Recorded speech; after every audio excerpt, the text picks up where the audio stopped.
ప్రతి కొత్త స్టార్ట్కి ఒక మంచి బిగినింగ్ కావాలి కదా. మన జర్నీని ఇవాళ స్టార్ట్ చేస్తున్నాము. Hello everyone, welcome to my channel Teja diaries.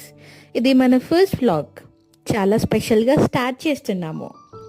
ఇవాళ మన జర్నీని దేవుడి ఆశీర్వాదంతో స్టార్ట్ చేస్తున్నాము. ఈ చిన్న పూజ నాకు చాలా మీనింగ్ఫుల్గా అనిపిస్తుంది.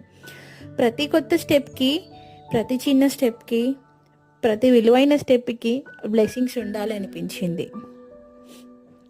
మీ సపోర్ట్ నాకు చాలా ఇంపార్టెంట్. మీ ఎంకరేజ్మెంట్తో ఇంకా మంచి మంచి వీడియోలు తీసుకొస్తాను. మీకు ఈ వీడియో నచ్చితే లైక్, షేర్ చేయండి. ఛానల్ని సబ్స్క్రైబ్ చేయండి, మర్చిపోకండి. Thank you so much all. Love you.